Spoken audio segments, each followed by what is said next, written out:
She had been incredibly peeved that Luke Hollister had been the salvation she hadn't wanted, but she was even more peeved that he had declined his opportunity to be said salvation.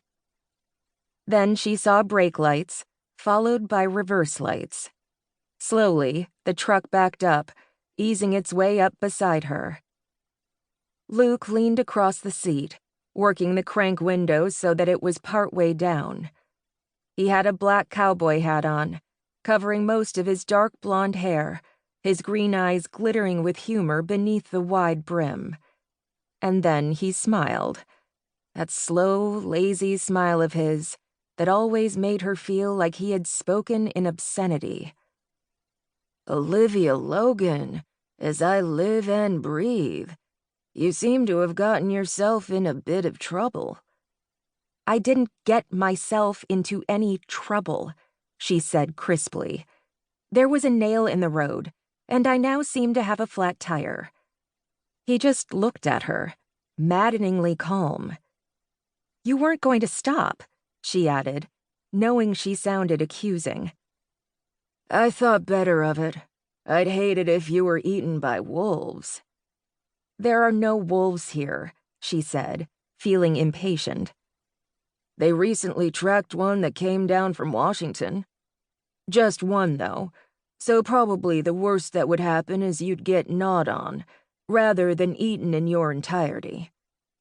"Well, I'm glad you decided to help me avoid a vicious gnawing," she said grumpily.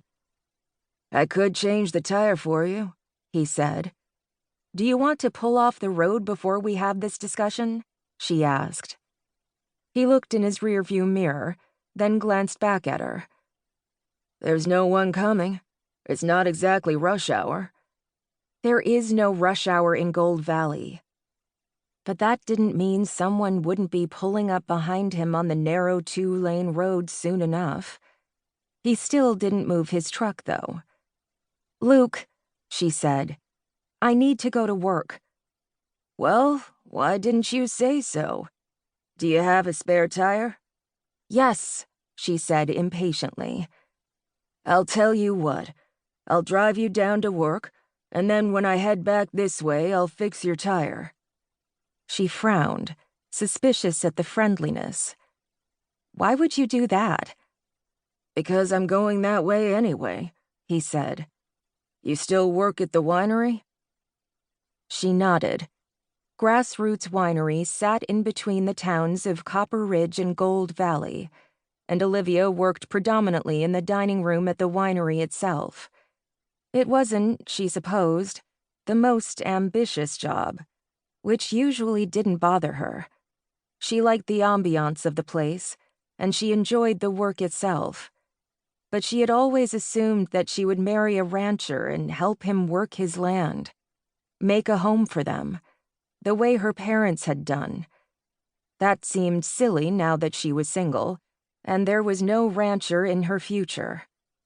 She had been sure that by now Bennett would have come back to her, was sure that breaking up with him would make him realize that he had to commit or he could lose her. Except he seemed all right with losing her, and that was terrible because she was not all right with losing him. With losing that vision of her future that she had held on to for so long. "How will I get home?" she asked. "I could help you out with that, too, but I'll have your car in working order by then." She narrowed her eyes. "Why are you being so nice to me?" That wicked grin of his broadened. "I'm always nice." She let out an exasperated sound and clicked the lock button on her key fob before climbing into the passenger side of his truck. She struggled to get in because of her skirt and nylons, but finally shut the massive, heavy door behind her. "Thank you," she said, knowing she sounded ridiculously prim and not really able to do anything about it. She was prim. She grabbed hold of the seatbelt, then pulled it forward, having to wiggle it slightly to get it to click. His truck was a hazard. She straightened, held tightly to her handbag, and stared straight ahead. "You're welcome."